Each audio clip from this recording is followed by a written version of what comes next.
Here is a strange fact to start with. A janitor from Vermont named Ronald Reed spent his whole life doing two things: bumping cars and sweeping floors. He never made a big salary, and when he died, he left behind an 8-figure fortune, most of it to his local library and hospital. Around the same time, a Merrill Lynch executive named Richard Fascon, Harvard-educated, financially brilliant on paper, filed for bankruptcy after 2008 crash, undone by debt and over-leveraged lifestyle. Same country, same decades, wildly different financial outcomes. And here is the twist: the difference between them had almost nothing to do with intelligence or financial education. It had to do with behavior. That's the entire premise of the book we are breaking down today, The Psychology of the Money by Morgan Housel. It's not a book about spreadsheets or investment formulas. It's a book about the emotions, biases, and personal histories that quietly drive nearly every financial decision we make, often more than the logic does. By the end of this episode, you will understand why doing well with money has less to do with what you know and how much more to do with how you behave. And behavior is famously hard to teach in the textbook because it's shaped by ego, pride, fear, and envy, not just arithmetic. Let's get into the book.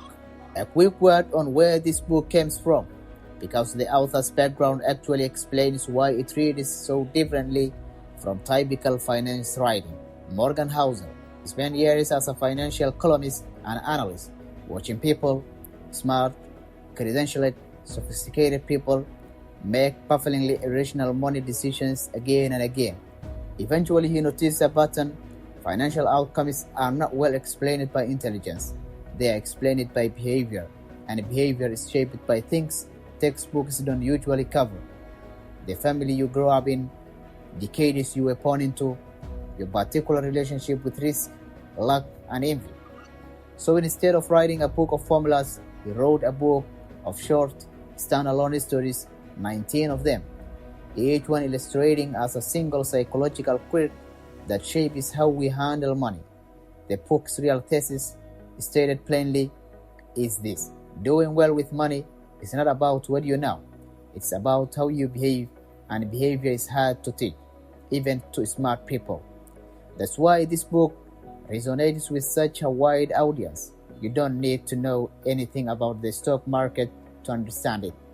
Just need to be a person who has ever felt anxious, greedy, prideful, or fearful about money, which, let's be honest, is everyone. Let's start with the idea that opens the book, because it sets the tone for everything that flows. No one is crazy with money, including you, including the people whose choices fuel you. Here is the reason. Everyone's experience with money is deeply personal, shaped by the specific years they lived through, the economy they came of age in, the lack of misfortune of their family, and the emotional lessons absorbed early, often before age 18, that stick around for life. Someone who grew up during a hyperinflation crisis will treat cash completely different than someone who grew up in a stable, low-inflation economy, and even if you had them the exact same bank account today. This means the financial decisions that look irrational to you from the outside are often perfectly logical from inside someone else's life history. The retiree who refuses to touch the stock market after living through a market crash is not ignorant. They are pattern matching to their own lived history, and their brain is doing exactly what brains are built to do. The practical takeaway here is a kind of financial humility. We tend to treat our own money decisions as the objectively rational baseline and everyone else's as a deviation from it. But nobody has access to the full model of the economy. We are all just working from our own teeny, personal, simple size of experience, extrapolated outward. That's worth remembering both when judging others and when examining your own intents, because your gut reactions about money were installed by your specific history, not by universal logic. The argument is straightforward but uncomfortable. Luck and risk are siblings. They are both the reality that in a complex system, outcomes are driven by forces far outside any single person's control or effort. Every outcome in life, including financial outcomes, is guided by forces other than individual effort, and it's often nearly impossible to fully untangle how much of a result came from skill versus how much came from circumstances that had nothing to do with person at all. The book illustrates this with a comparison between Bill Gates and a childhood friend of his, Ken Evans. Gates attended one of the only high schools in the world at that time, with a computer giving him an early rare head to start in programming, a stroke of extraordinary luck layered on top of real talent and hard work. His friend Ken, arguably just as talented, died in a mountaineering accident before he ever got a chance to find out what he may have built. Same raw ability, widely different outcome, and the deciding factor was not skill. So, what we do with that, particularly? The book's advice is not to become paralyzed by fatalism. It's to hold success and failure a little more loosely. Be humble about your own wins, because luck played some unknowable role in them. Be forgiving of others' failures, because risk, the flip side of luck, plays some unknowable role too. And rather than studying specific individuals for formula to copy, it's often wiser to study broad patterns across many people, because broad patterns are more likely to filter out the noise of luck and risk and reveal what's actually repeatable.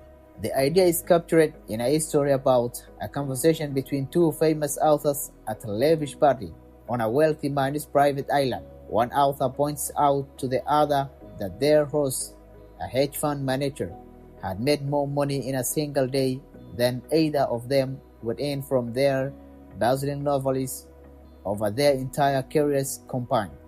The other author's response was simple: yes, but I have something he will never have enough. The word enough is the center of this chapter. The danger the book highlights is that some of the most capable, successful people keep taking bigger and bigger risks even after they have already won, because their sense of enough keeps moving further away as their wealth grows. Historically, some of the most dramatic financial collapses have involved people who already had more than they could ever need. There is a related danger here called the hardest financial skill: getting the goalpost to stop moving. Social comparison is a bottomless well. There is always someone with more, which means chasing more is an open-ended goal. Guarantees you will never feel you have enough, no matter how much you accumulate. The book suggests the antidote is not ambition itself, which is healthy, but knowing in advance what enough actually looks like for you, and having discipline to recognize it when you arrive there instead of automatically resting the target. He also points out that the things most likely to jeopardize a good financial life, reputation, freedom, family, love, and being happy with what you have, are the things people are most likely to risk in pursuit of things that do not actually move those needless at all, like a bigger house to impress people who frankly are not paying that much attention to you in the first place. Let's talk about the actual engine behind almost all great financial outcomes in the book. Warren Buffett net worth is used as the book's central case study here, and the number itself is almost hard to process. The vast majority of his overall net worth was accumulated after he had already passed conventional retirement age. That's not primarily a story about being unusually gifted investor, even though he clearly is one. It's a story about time he started investing seriously as a child and simply never stopped for roughly 3/4 of a century. If you run the numbers on a version of Buffett who started at the same age but retired at 60 like most people, his fortune would be a small fraction of what it actually became, even with the exact same annual return. The lesson of the book draws from this is plan. Good investing is not necessarily about earning the highest possible returns, because the highest returns tend to be one-off, unrepeatable events. It is about earning pretty good returns that you can sustain uninterrupted for the longest period of the time. Consistency beats brilliance, because compounding rewards duration far more than it rewards intensity. This is also why the book urges so many people misunderstand Buffett's success. They study his stock picks instead of studying his patience. The real skill was not the picks, it was staying in the game decade after decade without giving up or blowing up. Through recessions, crashes, and periods where his strategy looked outdated, time is the single most powerful variable in the compounding equation, and it's also the one variable most people are least willing to respect, because staying the course for decades is boring in a way that clever trade never is. Here is a distinction from the book that I think reframes how people should think about risk entirely. The skills required to get money are completely different from the skills required to keep it. Getting money typically requires some combination of ambition, boldness, and willingness to take chances and put yourself out there. Keeping money requires something almost opposite: humility and a healthy fear that whatever you have built could be taken away, paired with assumption that at least some of your past success may have involved factors, like luck, that won't necessarily repeat. The author points to a survival-based approach to money rather than a purely returns maximizing one. The single most important part of every financial plan, he urges, is to build in room for error, because plans that assume everything will go exactly as expected are, by definition, plans that will eventually break the moment reality deviates from the forecast, and reality always deviates from the forecast eventually. This connects to what the book calls having the ability to stay in a game long enough for compounding to work its magic. A brilliant financial strategy that has a small chance of wiping you out completely is, over a long enough timeline, actually a bad strategy, no matter how good the odds look on any single attempt, because you only need to lose catastrophically one to erase everything the strategy built. Survival first, returns second. This is why the book repeatedly favors financial decisions that let you sleep well at night over decisions that are theoretically optimal on a spreadsheet but carry a small, non-zero chance of disaster. The book presents evidence that a small number of outlier events, tails, in statistical language, are typically responsible for the majority of results in any large system, whether that's the venture capital portfolio, a stock index, or someone's personal career. Most individual attempts, investments, or decisions will be mediocre or outright failures. And that is not a sign that something's wrong. It's the normal, expected shape of how outsized outcomes get built. A large venture fund can have most of its individual bets go to zero and still be enormously successful overall, purely because of a small handful of massive winners that more than compensate for everything else. The practical implication is huge. You can be wrong or fail most of the time and still end up very successful, as long as your occasional wins are large enough and you stay in the game long enough to catch them. This reframes failure entirely. It stops being evidence you are doing something wrong and starts being unexpected, ordinary cost of eventually being positioned for the rare outsized win. This is also why the book cautions against being too harsh a judge of individual decisions in hindsight. Someone can make a perfectly reasonable decision that turns out badly, purely due to randomness, and someone else can make reckless decision that happens to pay off. Judging decisions only by their outcome rather than by the reasoning behind them at the time quietly teaches people to take worse risks going forward because it rewards lucky, relentless, and punishes unlucky burdens. Argument here is that the highest form of wealth is not a number, a passion, or a lifestyle upgrade. It's control over your own time, being able to wake up and decide what you do with your day without needing to ask anyone's permission or answer to a schedule you didn't choose. Is described as the single greatest dividend that money can be, more valuable than almost anything it can buy directly. The book connects this to research on happiness, noting that a sense of control over one's own life is consistently one of the strongest predictors of well-being, often more predictive than income level itself. Once basic needs are covered, money's real utility then is not primarily about acquiring things. It's about buying yourself options, flexibility, and the ability to say no to situations, jobs, or people that don't align with how you want to spend your finite time. This is a useful lens for evaluating financial decisions generally. Instead of asking only, will this make me richer? It is worth also asking, will this buy me more control over my time? Or will it quietly cost me some of that control?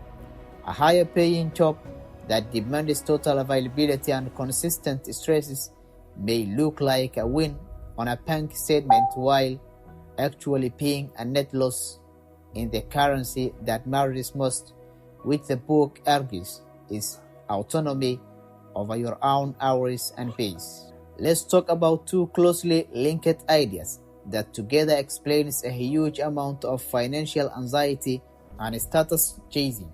First, what the book calls the man in the car paradox. When you see someone driving an expensive car, the natural assumption is that you will admire them for it, but in reality, you rarely think much about the driver at all. You think about the car and maybe imagine yourself driving it. The person spending money to be admired usually doesn't get the admiration if they are hoping for, because onlookers are typically busy imagining themselves in the driver's seat, not actually forming opinions about the person behind the wheel. The status symbol quietly fails at its own job. This connects directly to the idea that wealth is fundamentally invisible. Spending money on visible things, cars, watches, renovations, is by definition converting wealth into visible stuff, which means it actually reduces the amount of the true wealth you have left. Real wealth is the money that was earned but not spent, savings sitting quietly in an account unseen by anyone, including even the people who possess it. Because true wealth is invisible by nature, we tend to underestimate how much of it other people actually have, and overestimate how much the visibility-rich looking people around us actually possess, since we are only overseeing what they have chosen to convert into visible spending. The practical lesson is a slightly comfortable one. If your goal is genuine financial security rather than the appearance of success, the path there often requires spending less than you could, on purpose, in ways nobody else will ever see or applaud you for. It's an algorithmic strategy precisely because its entire payoff is invisible until the day you actually need it. The book urges that building wealth has surprisingly little to do with your income or your investment returns, and a whole lot to do with your savings rate, the simple, unglamorous habit of consistently spending less than you earn. This matters because savings rate is one of the few financial variables you actually control directly, regardless of market conditions, your salary, or your investment skill. There is also a broader philosophical case made for saving that goes beyond just save for a specific future goal. The book suggests saving for reasons you can't predict is often more valuable than saving for a named goal, because the future is inherently unpredictable, and having a flexible pool of savings gives you the ability to adapt to surprises, good and bad, that a rich goal is a specific saving plan can accommodate. In this sense, savings are not just a means to an end. The flexibility and options they buy you are available on their own, independent of what you eventually spend on them. The next idea may be the most quietly radical piece of financial advice in the entire book, especially for everyone who's ever felt guilty for not following the textbook optimal strategy. The book urges you don't need to make purely rational financial decisions, the ones a spreadsheet or a finance professor would technically endorse as mathematically optimal. You need to make reasonable decisions you can actually stick with emotionally over the long run. A strategy that's theoretically 10% more efficient does you no good if the anxiety of the following it causes you to abandon it at exactly the wrong moment, like selling in a panic during the market downturn. A merely good enough strategy that you can sustain without losing sleep will, in practice, outperform a technically superior strategy you can't emotionally tolerate. This is closely tied to the idea of room for error, sometimes called margin of safety, because none of us can predict the future with certainty, and because tail risk events are inventable eventually. Building deliberate slack onto your financial plans. More savings than seems strictly necessary, less debt than you technically qualify for. More caution than a purely rational model would suggest is not inefficiency. It is insurance against the unpredictable, and it is one of the only ways to guarantee you to stay in the game long enough for compounding to actual work. There is a related idea here about accepting that you will change over time. Your goals, values, and desires at 20 are not the same as they will be at 40 or 60, and planning your entire financial life around a rich, permanent version of your current self tends to backfire. The book recommends avoiding extreme, all-or-nothing financial commitments precisely because your future self may not want what your current self is lacking today. Let's close out the core content with a few ideas about how our mind tricks us when it comes to forecasting and storytelling around money. First, the book makes the case that history is essentially a study of surprising events. The biggest financial events in history were, almost by definition, things nobody saw coming, because if they had been predictable, markets would have already adjusted for them in advance. This means us using history as a precise blueprint for the future is riskier than it feels, because the most consequential events tend to be exactly the ones history didn't previously contain any example of. Second, there is a look at why pessimism is so seductive, especially in financial media. Pessimistic predictions tend to sound smarter and more serious than optimistic ones, and warnings about danger feel more urgent and attention-grabbing than reassurance that things will probably be fine.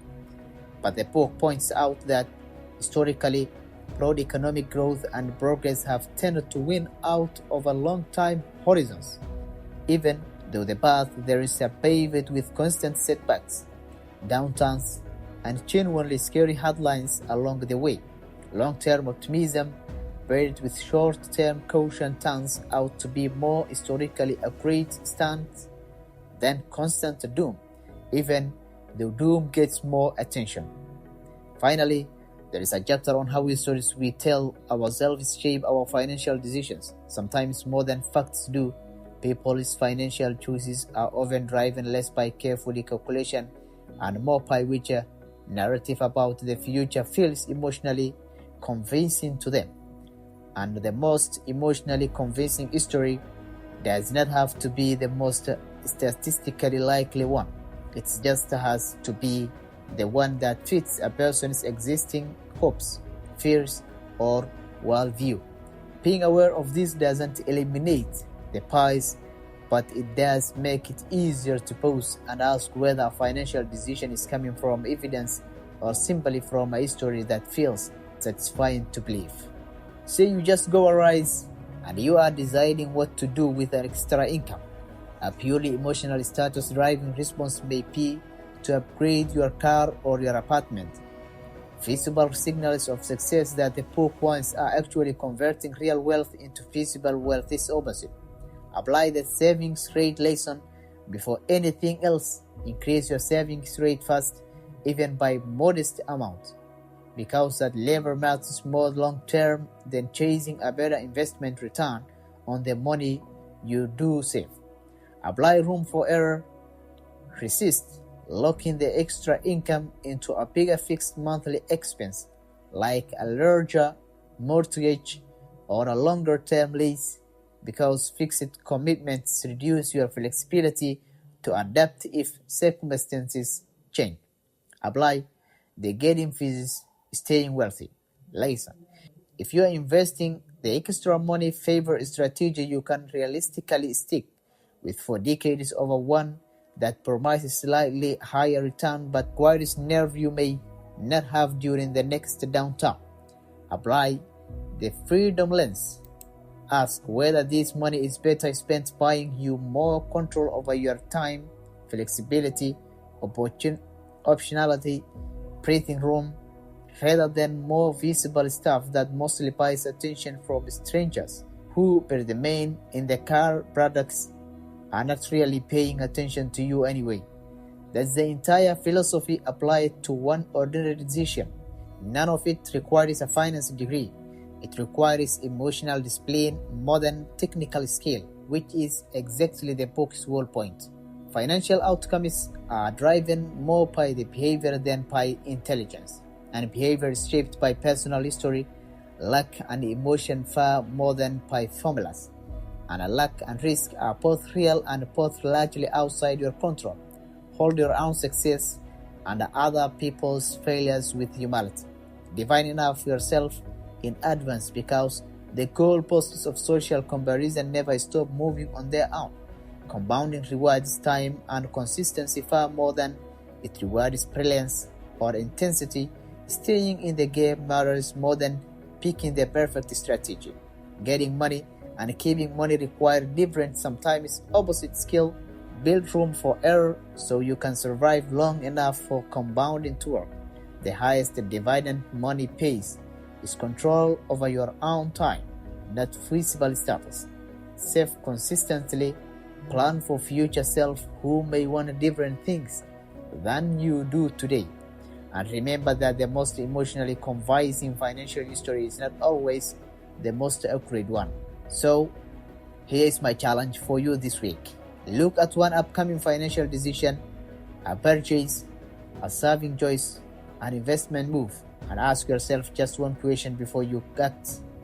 Am I doing this because it is genuinely reasonable for my life, or because it is the history that feels good to believe right now?